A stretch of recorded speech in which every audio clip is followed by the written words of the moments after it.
Kita lihat dulu definisi dari probabilitas. Jadi probabilitas atau biasa dikenal dengan peluang itu adalah kemungkinan suatu hasil akan terjadi. Jadi baru kemungkinannya begitu ya. Suatu hasil akan terjadi. Itu yang dikatakan probabilitas. Kemudian yang kedua, nanti kalian akan kenal istilah eksperimen atau percobaan.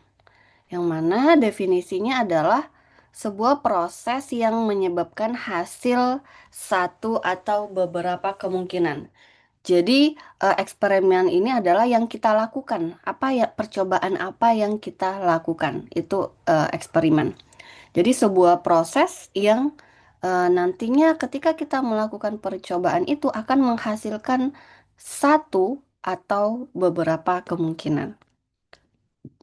Yang ketiga itu ada eksperimen acak. Berarti ini juga suatu eksperimen yang mana kita belum tahu nih hasilnya gitu. Jadi ketika kita melakukan suatu percobaan, kita belum tahu hasil keseluruhannya sampai dengan eksperimen itu selesai. Jadi kalau sudah selesai kita melakukan percobaan itu, baru kita tahu hasilnya apa. Begitu. Itu yang dimaksud dengan eksperimen acak. Kemudian yang keempat itu ada kejadian atau event. Itu adalah kumpulan dari satu atau lebih hasil eksperimen gitu. Jadi em, ketika kita melakukan percobaan kan nanti ada beberapa hasil yang kita peroleh. Kumpulan dari hasil-hasil yang kita peroleh itu merupakan kejadian. Begitu. Kemudian kita akan kenal istilah kejadian saling bebas atau kejadian independen. Itu adalah hasil dari suatu eksperimen tetapi tidak mempengaruhi eksperimen yang lainnya. Jadi kalau misalkan kita melakukan beberapa eksperimen gitu, ada yang namanya kejadian independen yaitu kejadian yang tidak saling mempengaruhi atau kejadian saling bebas. Kemudian kebalikannya ada kejadian dependen, berarti kebalikan dari independen itu adalah kejadian yang satu mempengaruhi kejadian yang lainnya atau yang saling mempengaruhi. Kemudian ada hasil atau outcome, itu merupakan kejadian yang muncul dari eksperimen. Jadi, oke, itu hasil ya, berarti kejadian yang muncul dalam suatu eksperimen. Kemudian kita akan kenal istilah mutually eksklusif. Itu dua kejadian yang tidak mungkin terjadi secara bersamaan. Contohnya kalau dalam kehidupan nyata kita tidak mungkin makan sambil mandi begitu. Atau kita tidak mungkin tidur sambil belajar gitu. Itu adalah suatu kejadian yang tidak mungkin terjadi secara bersamaan begitu. Kemudian yang terakhir itu ada istilah kolektif ekshaustif. Itu adalah paling tidak ada satu kejadian terjadi dari setiap eksperimen. Pasti ketika kita melakukan eksperimen paling tidak ada satu kejadian. Itu paling sedikit. Dua boleh, tiga boleh, paling sedikit satu kejadian. Kita lihat contohnya. Misalkan eksperimennya itu atau percobaannya itu kita melakukan pelemparan satu buah dadu. Nah, itu yang namanya eksperimennya atau percobaannya. Kita melakukan pelemparan satu buah dadu, kemungkinan hasilnya atau ketika kita melemparkan sebuah dadu, kemungkinan yang akan muncul itu adalah angka satu, angka 2, angka 3, 4, 5, atau 6. Bahasanya atau ya, bukan dan. Karena nggak mungkin angka satu dan 2 itu muncul secara bersamaan ya.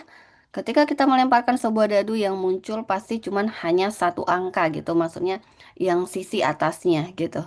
Yaitu kemungkinannya adalah angka satu, 2, 3, 4, 5, atau 6.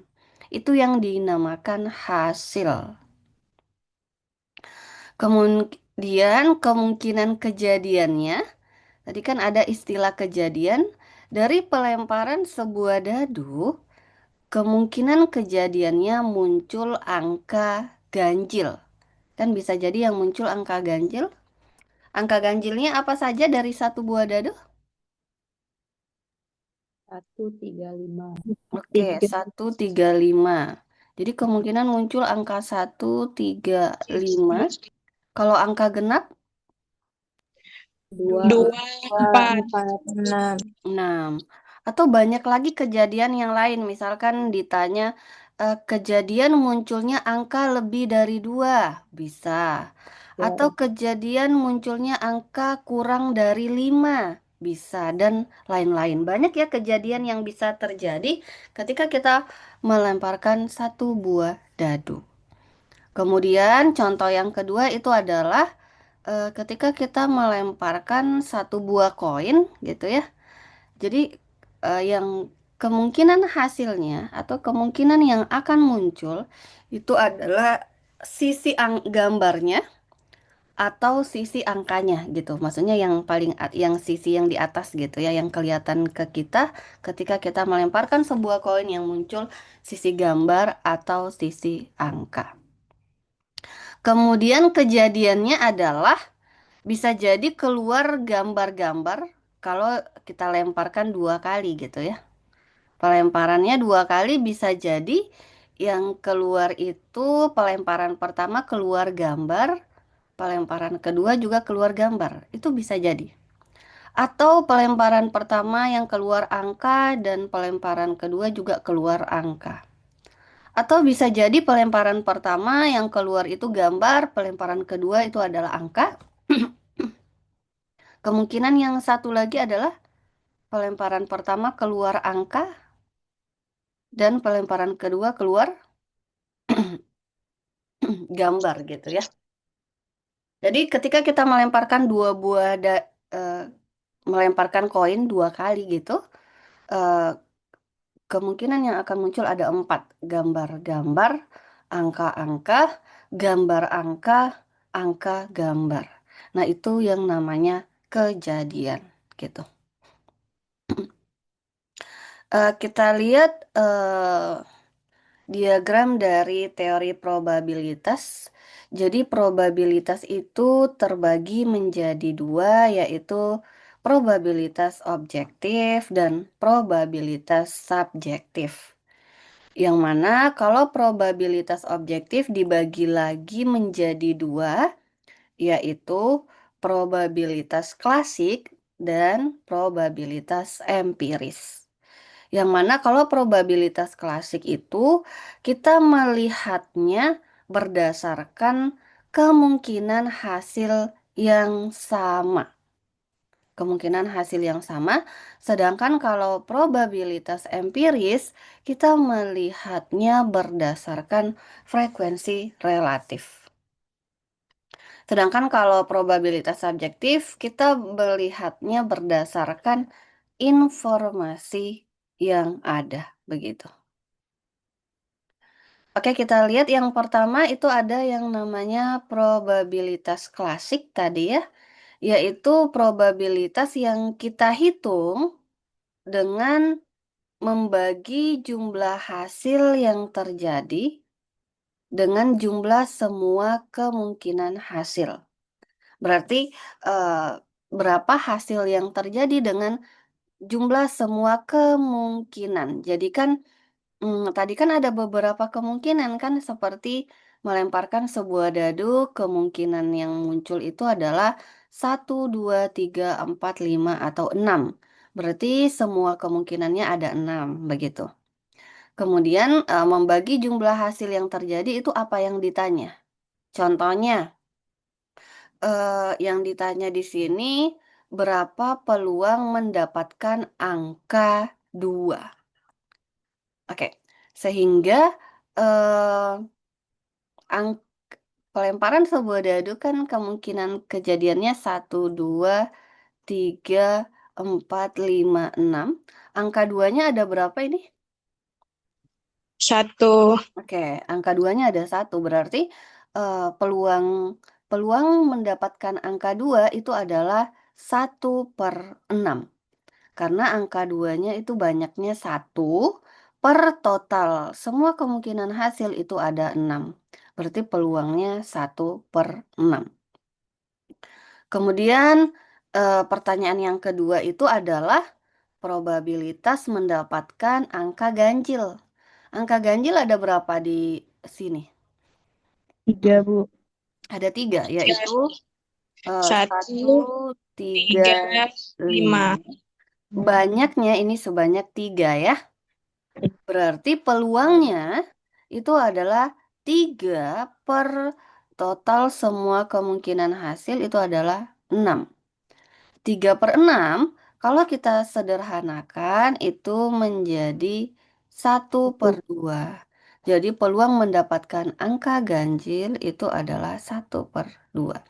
Jadi kita lihat apa yang ditanya, kita hitung kejadiannya per total semua kemungkinan hasil, begitu.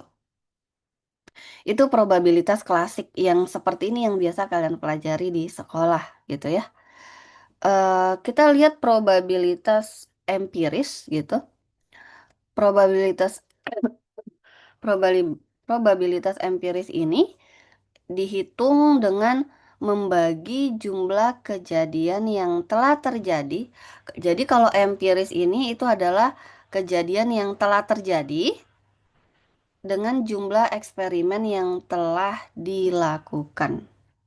Tapi secara konsep sama saja cara menghitungnya ya. Contohnya, seorang mahasiswa mengambil mata kuliah statistika dengan dosen X. Berapakah peluang untuk mendapatkan nilai A gitu.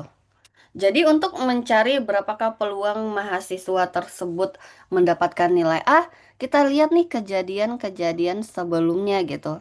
Artinya sebelumnya kan dosennya juga sudah pernah ngajar statistika gitu ya dengan senior-senior kalian gitu. Sehingga kita harus punya data itu.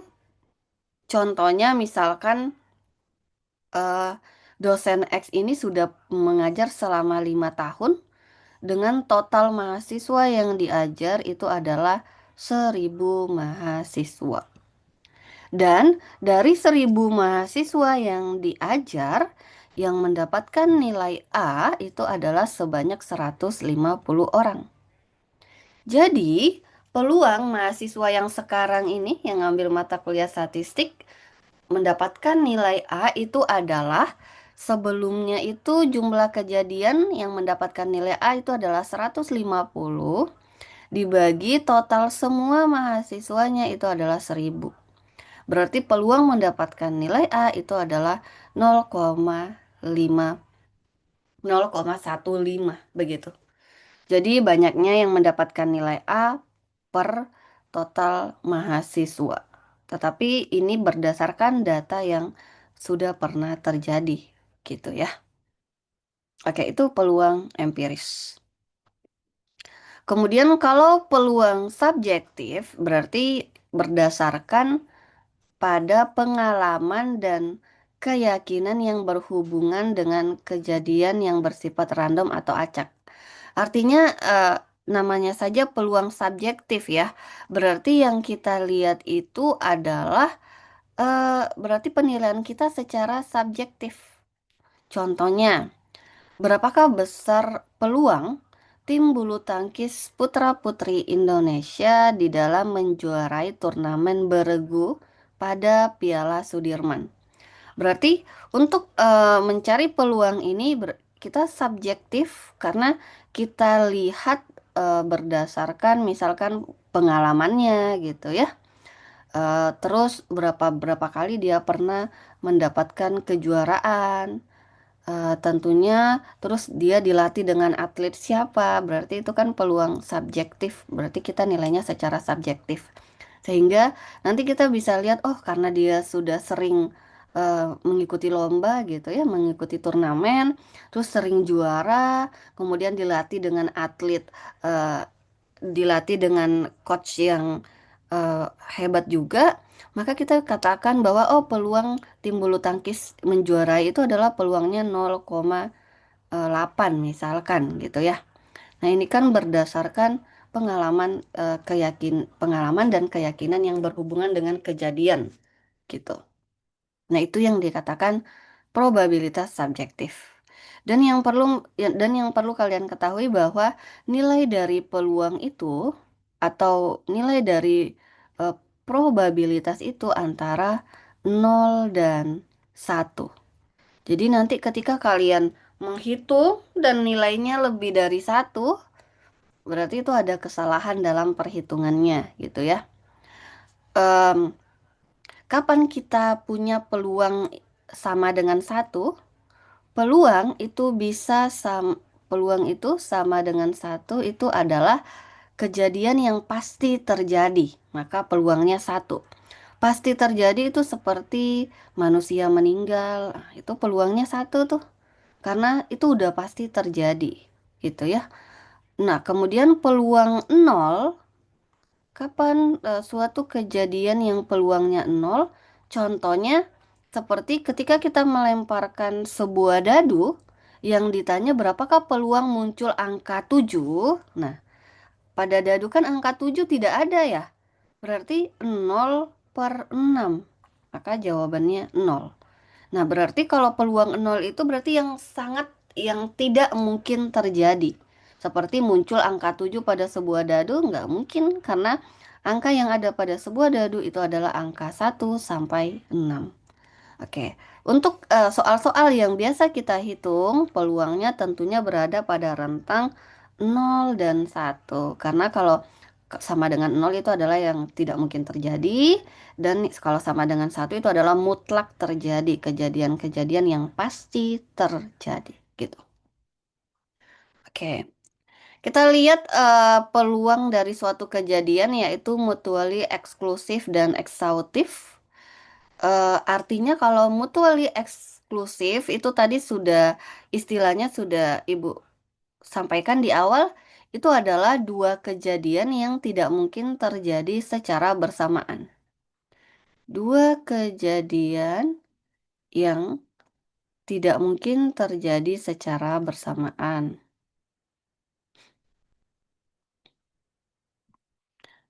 Tadi Ibu udah kasihkan contohnya ya. Nah, berarti kalau dia tidak mungkin terjadi secara bersamaan, berarti kalau ditanya peluangnya pasti menggunakan bahasa atau. Peluang A atau B. Nah, rumusnya kalau yang ditanya peluang A atau B itu rumusnya peluang A ditambah peluang B gitu.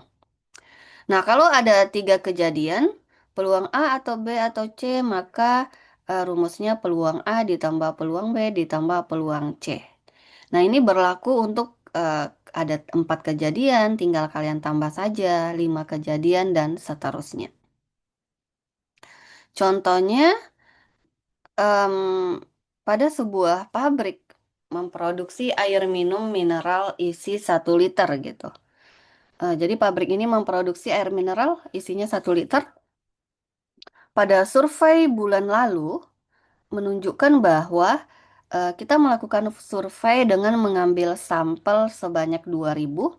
Dari 2.000 sampel yang diambil, ada sebanyak 250 botol yang isinya kurang dari 1 liter. Kurang dari 1 liter ternyata ada sebanyak 250 botol. Kemudian ada 1.600 botol yang isinya pas 1 liter dan ada sebanyak 150 botol yang isinya lebih dari 1 liter. Padahal yang seharusnya air minum yang diproduksi ini itu berisi 1 liter. Nah, jika dari 2.000 botol ini kita mengambil 1 botol secara acak, berapakah peluang mendapatkan isi kurang atau lebih dari 1 liter? Jadi, ketika kita mengambil 1 botol, tidak mungkin dong terjadi secara bersamaan. Yang didapat itu adalah yang kurang dari 1 liter dan yang lebih dari 1 liter. Nggak mungkin, karena yang diambil cuma 1. Berarti yang kita dapat kemungkinannya, ya yang 1 botol yang kita ambil ini itu adalah kurang dari 1 liter, atau bisa jadi lebih dari 1 liter. tidak mungkin terjadi secara bersamaan. Kita misalkan dulu, A itu adalah kejadian mendapatkan kurang dari 1 liter, B itu adalah kejadian mendapatkan pas 1 liter, dan C itu adalah kejadian mendapatkan lebih dari 1 liter. Maka peluang A, berarti kan A itu tadi kita misalkan peluang mendapatkan kurang dari 1 liter ya. Peluang A itu peluang mendapatkan kurang dari 1 liter. Yang kurang dari 1 liter itu ada sebanyak 250 dibagi dengan total semua kemungkinan itu ada 2000 sampel. Berarti 250 kalau kita bagi 2000 nilainya 0,125 itu. Kemudian PB itu artinya peluang kejadian B, yang mana kejadian B tadi kita misalkan mendapatkan pas 1 liter, yang mana banyak sampel pas 1 liter itu ada 1600, dibagi total semua sampel itu 2000. Kalau kita hitung, maka akan dihasilkan peluang 0,8. Kemudian yang C itu adalah peluang mendapatkan lebih dari 1 liter. Berarti yang lebih dari 1 liter tadi ada sebanyak 150 sampel, dibagi total keseluruhan itu 0,0, dibagi keseluruhan itu adalah 2000, yang mana hasilnya 0,075. Pertanyaannya adalah peluang A atau C, karena kan yang ditanya yang kurang dari 1 liter itu adalah yang A, dan yang lebih dari 1 liter itu adalah C. Tadi berdasarkan rumusnya, peluang A atau C itu sama dengan peluang A ditambah peluang C. Yang mana peluang A nilainya 0,125, peluang C nilainya 0,075. Kalau kita jumlahkan hasilnya 0,2. Nah, bisa kalian lihat bahwa 0,2 ini kan di antara 0 dan 1 nilainya ya. Oke, kira-kira contoh 6.1 paham? Paham, Bu. Oke, paham ya. Oke, kita lanjut ke eh, peluang. Oh, ini secara diagram Venn ya. Nah, menghitung eh, peluang juga kita bisa menggunakan diagram Venn. Misalkan eh, peluang A, peluang kejadian A ditambah peluang bukan kejadian A itu sama dengan 1.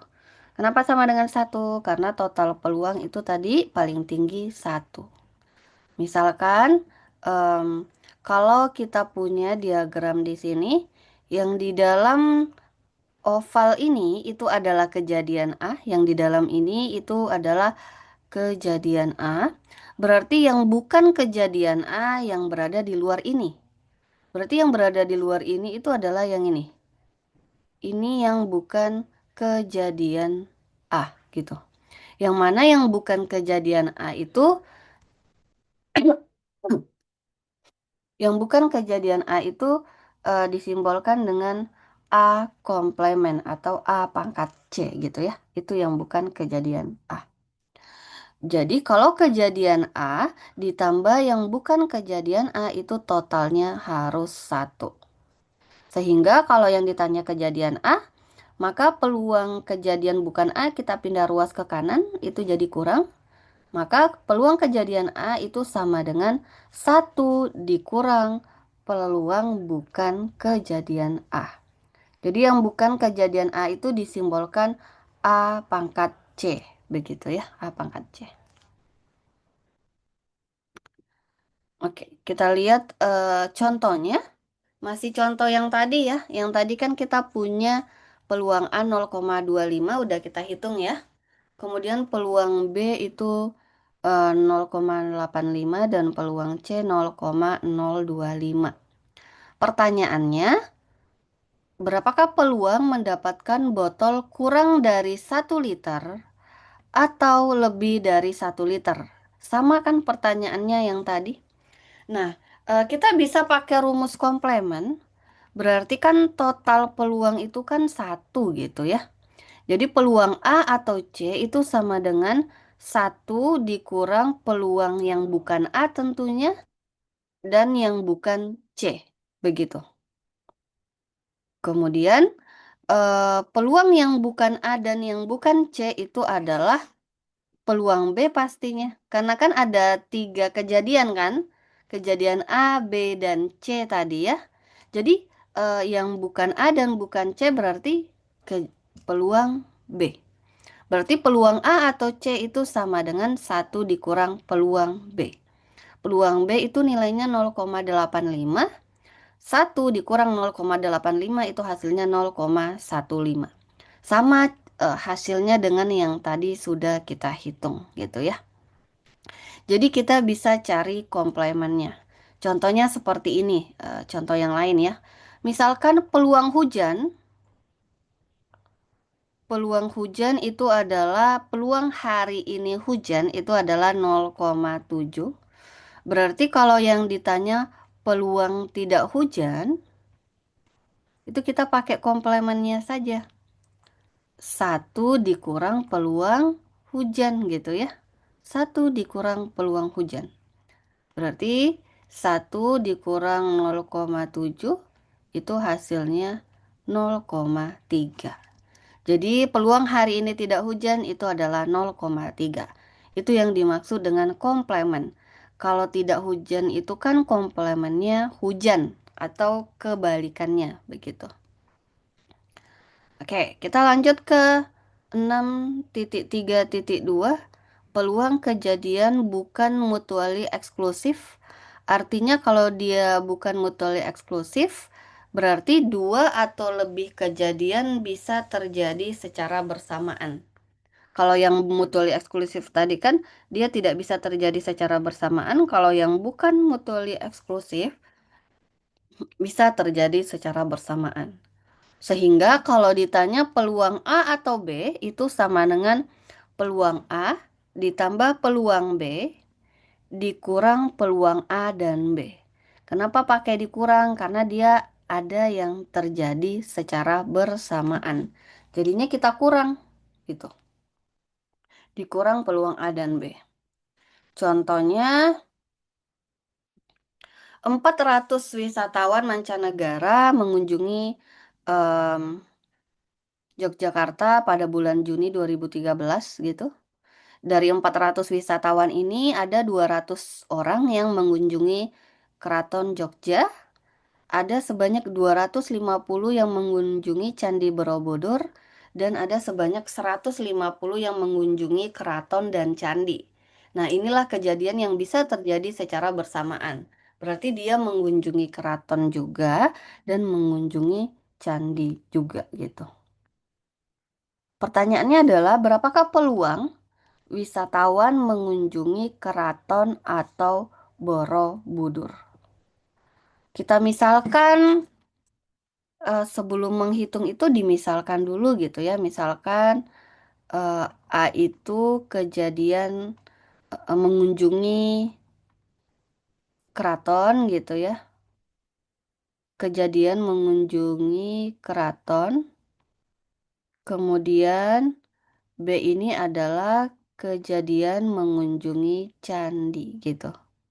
Sehingga peluang seseorang bisa mengunjungi keraton itu adalah banyak yang mengunjungi keraton itu 200 per total semuanya itu 400 berarti 200 dibagi 400 0,5. Kemudian peluang B itu adalah peluang mengunjungi candi. Banyak yang mengunjungi candi itu sebanyak 150 eh 250 dibagi 400 itu adalah 0,625. Kemudian ada yang mengunjungi keduanya. Berarti peluang A dan B gitu ya. Yang mengunjungi keduanya itu ada sebanyak 150 orang. Dibagi total semua wisatawan 400, maka hasilnya 0,375. Sehingga peluang A atau B, kan yang ditanya peluang A, ini kan tadi A kita misalkan, atau B, itu sama dengan peluang A ditambah peluang B dikurang peluang A dan B. Peluang A 0,5, peluang B 0,625 dikurang peluang A dan B 0,375. Nah, ini hasilnya 0,75. Nilainya berada di antara 0 dan 1 ya. Oke, kira-kira contoh 6.3 ada yang mau ditanya?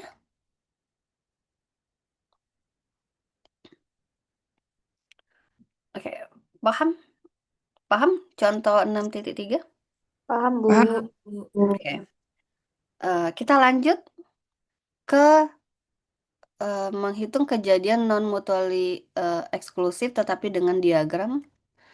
Berarti kan karena dia ada yang mengunjungi keduanya, berarti dia ada irisan gitu. Yang oval yang pertama itu adalah kejadian A, oval kedua adalah kejadian B, yang irisannya ini adalah kejadian A dan B gitu ya. Yang mana eh, kejadian A tadi kita punya nilainya 0,5 udah dihitung. Kejadian B 0,625 dan A dan B itu 0,375. Nah, kita ingin menghitung kejadian A atau B. Itu tadi hasilnya 0,75 ya. Nah, jadi caranya itu seperti ini. Di sini itu kita tulis dulu 0,375. Jadi yang ditulis yang di tengah dulu. Tadi kan 0,375 udah kita cari ya.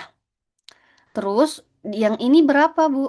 Oke, yang ini itu adalah kan total peluang A itu adalah 0,5 gitu ya.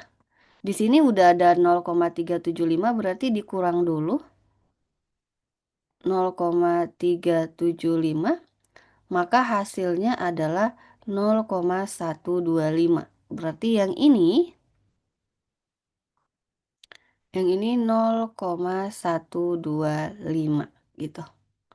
Kemudian untuk yang B tadi peluangnya udah kita hitung juga 0,625 dikurang di sini sudah ada 0,375 sehingga kalau kita kurang 0,625 dikurang 0,375 hasilnya adalah sebentar 0,25. Ini 0,25. Yang ditanya itu adalah peluang A atau B, berarti peluang A tuh yang ini, peluang B yang ini berarti kita hitung semua. 0,125 ditambah 0,375 ditambah 0,25. Ini nanti akan kalian dapatkan hasilnya 0,75. Lebih ribet kalau diagram Venn ya, lebih mudah kita menggunakan rumus. Jadi tinggal kalau menggunakan rumus kan peluang A ditambah peluang B dikurang peluang A dan B, begitu. Kita masuk ke aturan perkalian. Berarti kalau aturan perkalian ini digunakan untuk kejadian yang saling bebas. Oke, digunakan untuk kejadian yang independen atau saling bebas dan kejadian tidak saling bebas. Kita lihat dulu kejadian yang saling bebas atau independen. Itu adalah kejadian yang tidak saling mempengaruhi kejadian yang lainnya. Artinya kejadian A dan B bersifat independen. Sehingga kalau ditanya peluang A dan B itu sama dengan peluang A dikali peluang B. Begitu. Kalau ada 3 kejadian berarti peluang A kali peluang B kali peluang C. Jadi itu kalau kejadian bebas. Rumusnya dikali. Contohnya adalah Arema Indonesia melakukan survei dan menunjukkan bahwa fans Arema ini berlangganan tiket menonton itu ada sebanyak 75%. Jadi peluang berlangganannya, nggak kelihatan ya. Peluang berlangganan gitu, itu adalah 75%. Atau kalau didesimalkan 0,75. Berarti peluang tidak berlangganan ya. Peluang tidak berlangganan kita pakai komplemen satu dikurang peluang berlangganan, yaitu 0,75 sama dengan 0,25. Kemudian yang ditanya adalah, bila ada dua orang fans yang kita pilih secara acak, berapakah peluang keduanya berlangganan tiket menonton? Jadi, kita memilih eh, dua fans, yaitu fans satu dan fans 2 gitu ya.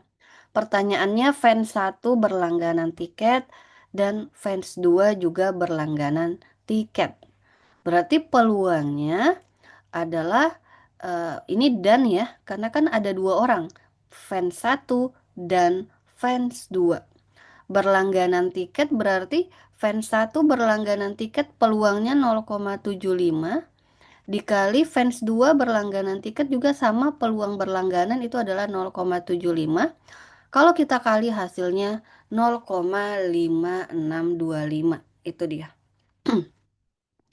Terus kalau misalkan ditanya, eh, oke, kalau misalkan ditanya dipilih dua orang fans secara acak, berapakah peluang eh, berapakah peluang keduanya tidak berlangganan tiket?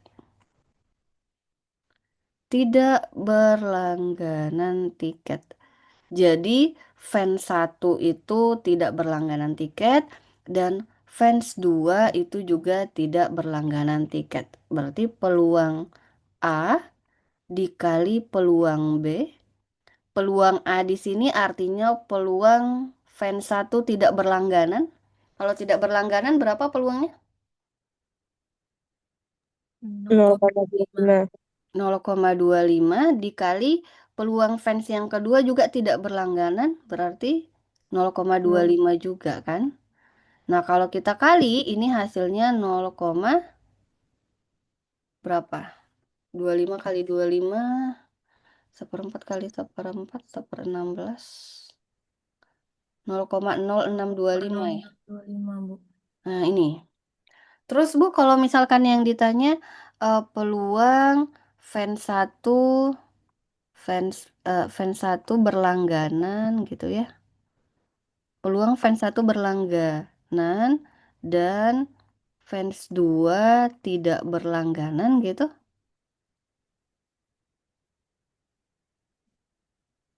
Itu sama dengan ah, fans satu tidak berlangganan, sorry, fans satu berlangganan itu peluangnya 0,75 dikali kalau fans 2 tidak berlangganan itu 0,25. Ini tinggal dikali saja gitu. Oke, paham kira-kira contoh 6.4? Paham, Bu. Oke. Lanjut ke kejadian yang dependen. Kalau yang tadi kan independen, artinya kalau kita memilih dua fans gitu kan, fans satu dan fans 2 itu tidak saling mempengaruhi gitu ya. Tetapi kalau kejadian dependen dia saling berpengaruh. Nah, kalau dia saling berpengaruh, rumus peluangnya apa? Peluang A dan B itu sama dengan peluang A dikali peluang B setelah A. Berarti ini tuh ada dua kejadian, kejadian A dulu, kemudian kejadian B. Berarti peluang kejadian A dikali peluang kejadian B setelah A gitu. Ini tuh artinya dengan syarat kejadian A atau peluang kejadian B setelah A gitu ya. Atau kalau kebalikannya juga boleh, peluang B dikali peluang kejadian A setelah B. Kalau misalkan kejadiannya B dulu baru A gitu. Em, Oke, kalau ini kita sederhanain gitu, kalau misalkan yang ditanya itu adalah peluang B setelah A, berarti kan peluang A-nya pindah ruas ke kiri gitu ya. Kalau pindah ruas ke kiri jadinya jadinya peluang A dan B dibagi peluang A gitu. Atau kalau yang kedua ini, yang keduanya kita mau nyari yang ini, yang ininya, peluang A setelah B. Maka peluang B-nya kita pindah ruas ke kiri, jadi bagi juga peluang A dan B dibagi peluang B gitu. Berbeda kan? Kalau ini dibagi peluang A karena eh, pertama kejadian A, kalau yang ini dibagi B, peluang B karena kejadian B dulu baru kejadian A gitu. Kita lihat contohnya. Departemen produksi sebuah perusahaan mempunyai ahli atau engineer sebanyak 200 orang dengan rinciannya yang umurnya kurang dari 35 itu S1 ada 100 orang, S2 ada 50 orang, jadi totalnya 150 yang umurnya kurang dari 35. Yang umurnya lebih dari 35, S1 ada sebanyak 35 orang, yang lulusan S2 itu ada sebanyak 15 orang, totalnya 50 orang. Kemudian total semuanya, sarjana itu ada 135 total semuanya, yang S2 itu ada sebanyak 65 dan total dari semua engineers ini itu sebanyak 200 orang. Jika seorang ahli dipilih secara acak, maka pertanyaan pertama, berapa peluang ahli tersebut bergelar S1? Pertanyaan kedua, berapa peluang bahwa ahli tersebut berumur kurang dari 35 dan master? Pertanyaan yang ketiga, berapakah peluang ahli tersebut master dan berumur kurang dari 35? Kelihatannya sama ya, B dan C gitu. Pertanyaan yang keempat, berapakah peluang bahwa ahli berumur lebih dari 35 tahun jika bergelar master? Nah, ini yang pakai syarat. Yang ditanya itu yang lebih dari 35 tetapi syaratnya bergelar master. Yang kelima, berapakah peluang bahwa ahli bergelar sarjana tetapi syarat itu kalau kayak ada bahasa jika berumur kurang dari 35.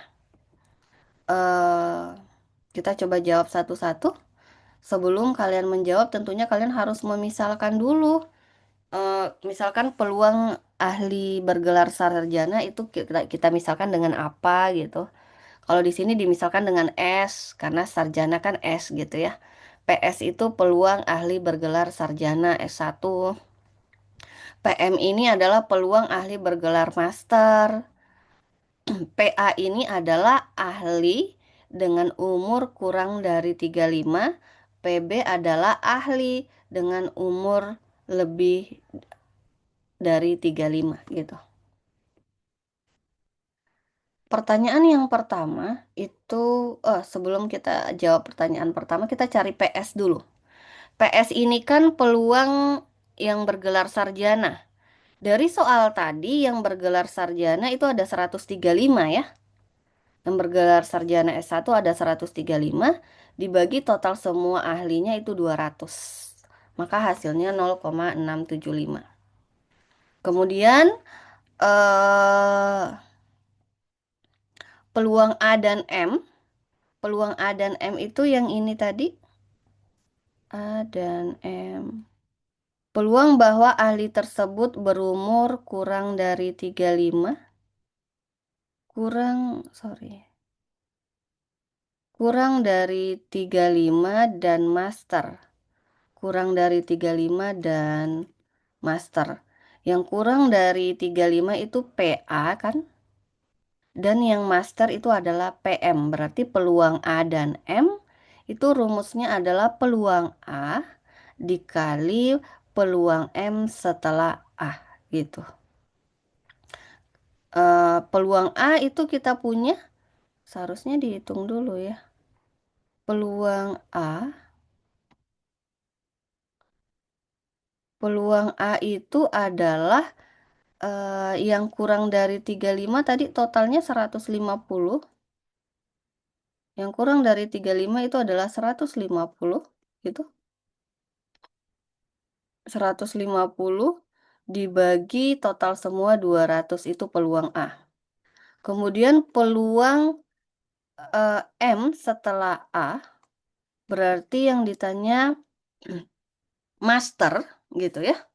Master dengan syarat dia adalah kurang dari 35. Master yang kurang dari 35 berapa orang? Dia master, tapi umurnya kurang dari 35 ada berapa orang? 50, Bu. Oke, 50.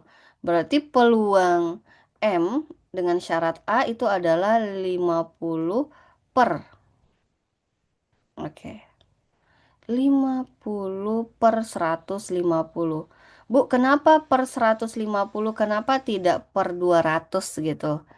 Nah, karena ini pakai syarat. Tadi kan peluang A dengan syarat B itu adalah peluang A dan B. Itu kan tadi rumusnya per peluang B gitu. Peluang B. Nah, berarti banyak master yang sorry, banyak master yang kurang dari 35 itu 50 per syaratnya A itu adalah kurang dari 35, ahli yang kurang dari 35 sebanyak 150 orang tadi ya, yang kurang dari 35. Berarti 50 per 150. Ini 150-nya bisa dicoret sehingga 50 per 200 itu 0,25. Sama saja dengan peluang M dan A tadi yang B dan C kan sama ya pertanyaannya cuman dibaliknya saja gitu. Maka peluang M dikali peluang A dengan syarat M. Peluang M itu master. Ayo master ada berapa tadi master?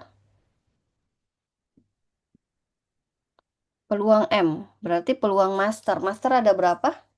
65. 65. Berarti 65 per 200 karena per semuanya.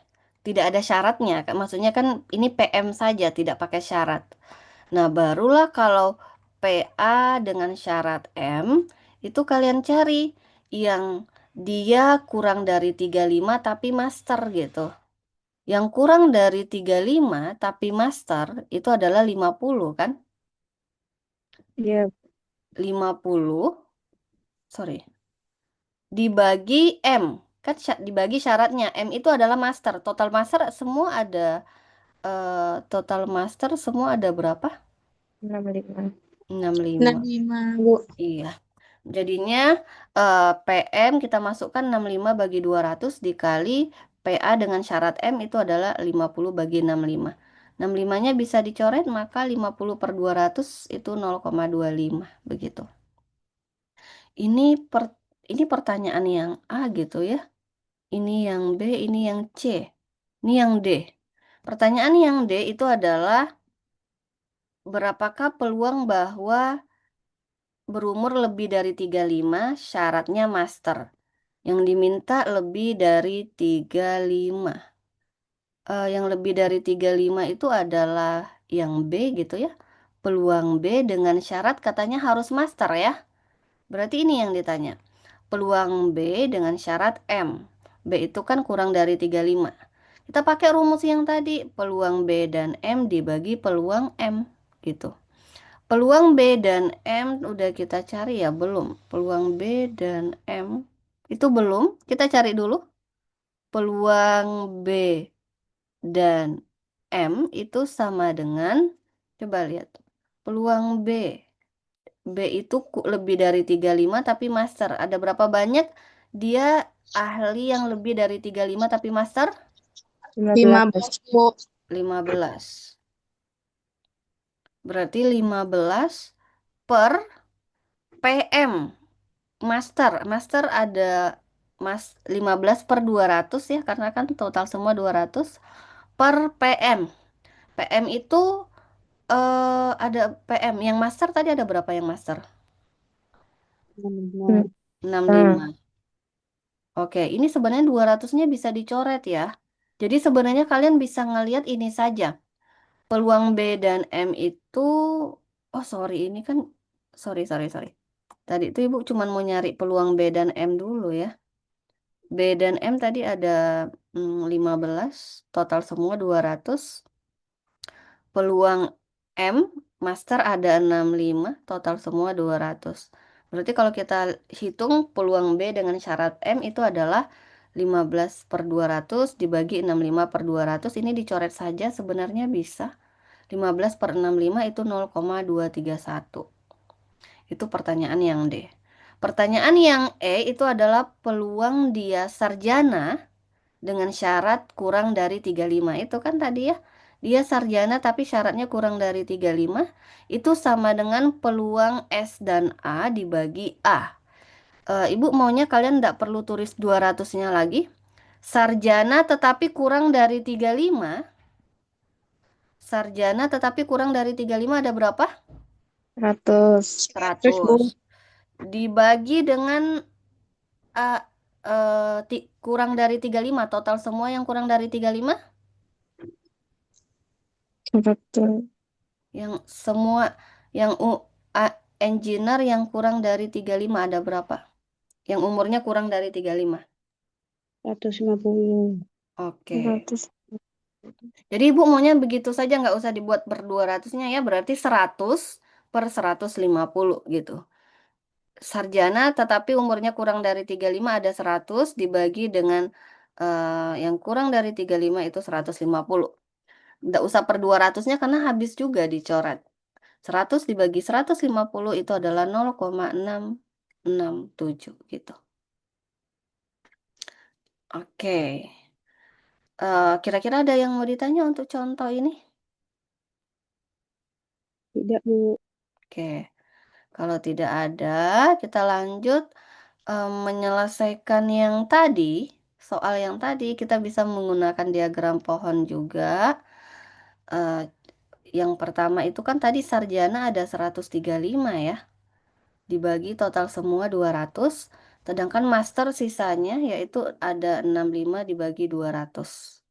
Kemudian sarjana yang umurnya kurang dari 35 itu ada sebanyak 100 orang.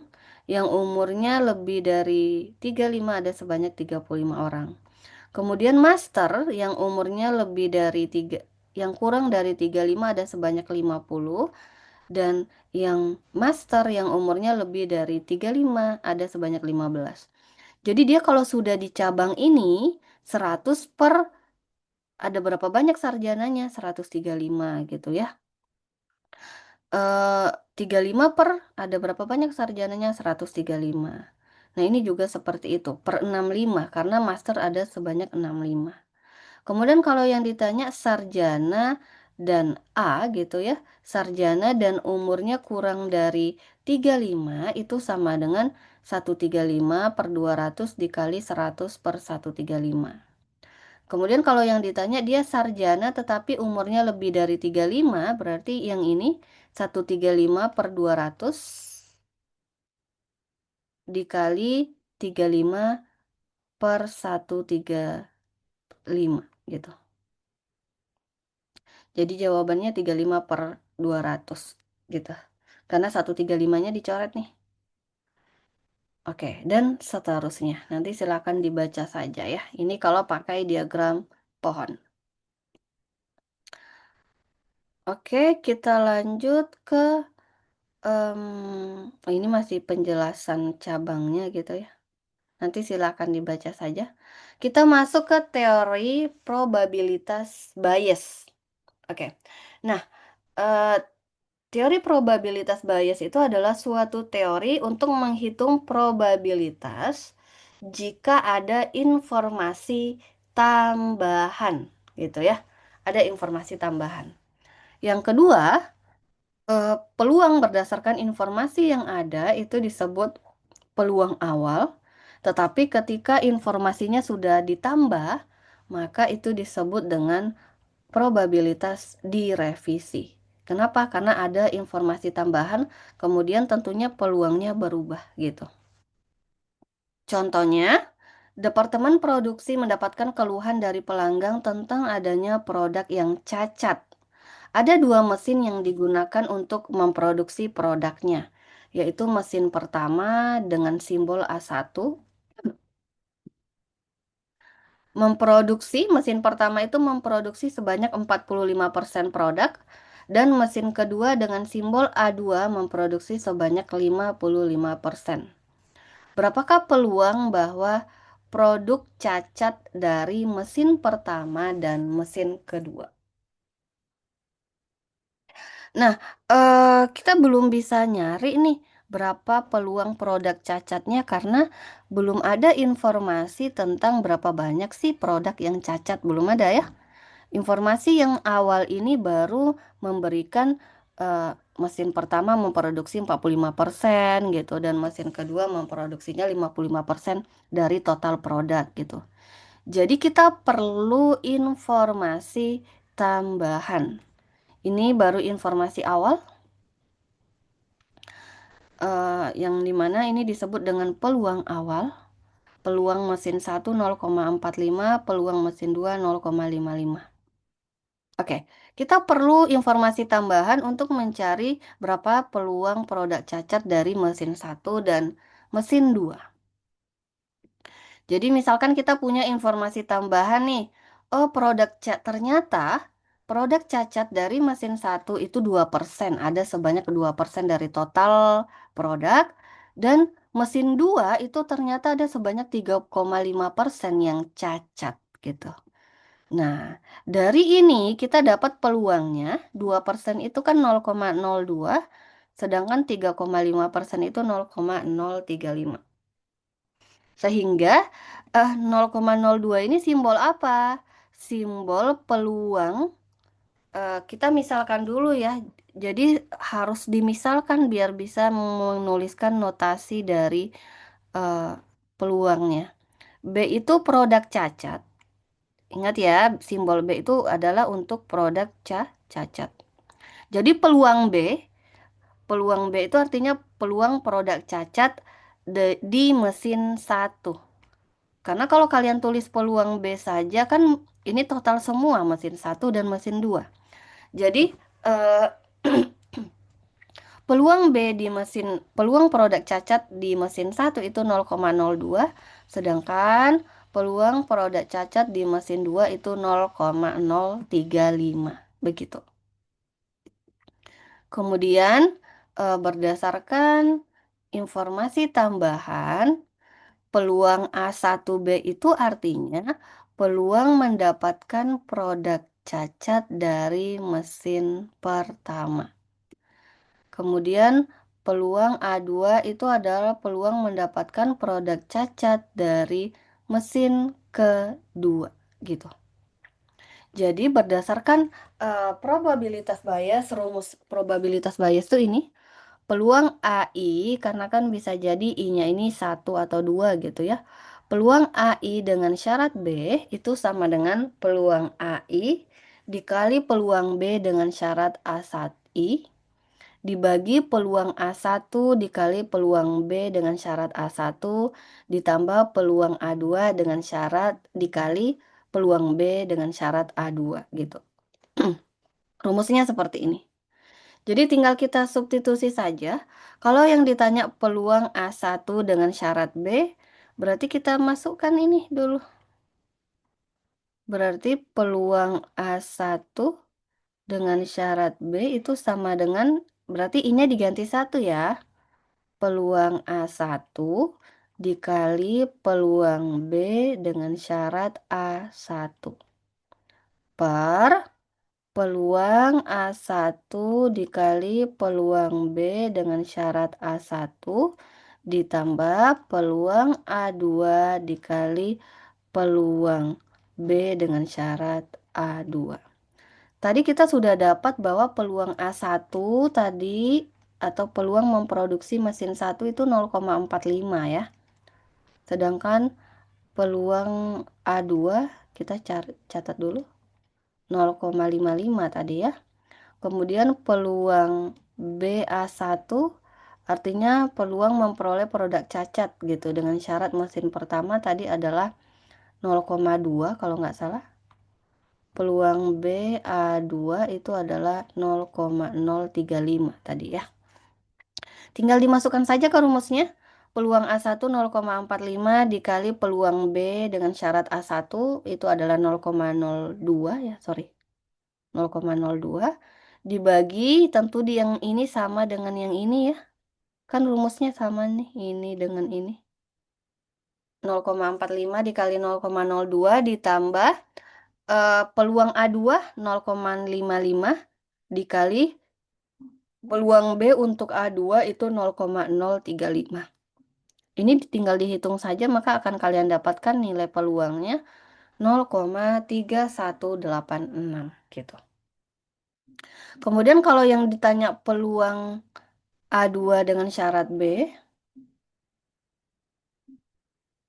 berarti di sini peluang A2 berarti ya. Peluang A2 dikali peluang B dengan syarat A2 per di copy saja.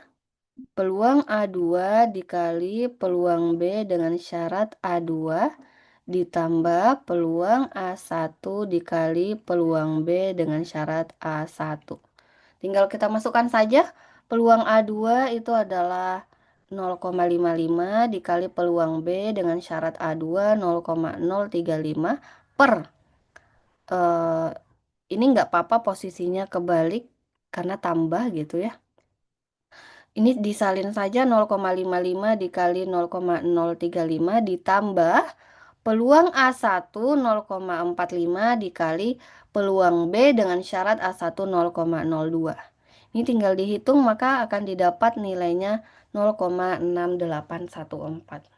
Perlu diperhatikan ya, hasil yang diperoleh nilainya harus berada pada rentang 0 dan 1. Kalau tidak berada pada rentang itu, berarti tentunya ada yang salah dalam perhitungannya. Nah, jika terdapat N kejadian, kalau tadi kan kejadiannya cuma dua ya, ada mesin satu dan mesin dua gitu. Tetapi kalau misalkan ada N kejadian, rumus Bayesnya itu jadinya seperti ini. Jadi peluang AI dengan syarat B itu sama dengan peluang AI dikali peluang B dengan syarat AI per mulai saja dari satu ya, peluang A1 dikali peluang B dengan syarat A1 ditambah peluang A2 dikali peluang B dengan syarat A2 sampai dengan peluang AN dikali peluang B dengan syarat AN gitu. Nah, ini untuk secara umumnya. Kalau misalkan ada kejadian, berarti ini sampai N-nya 3. Kalau ada 3 kejadian, berarti N-nya sampai 3. Kalau ada 4, berarti N-nya sampai 4. Begitu. Kira-kira sampai di sini ada yang ingin ditanya?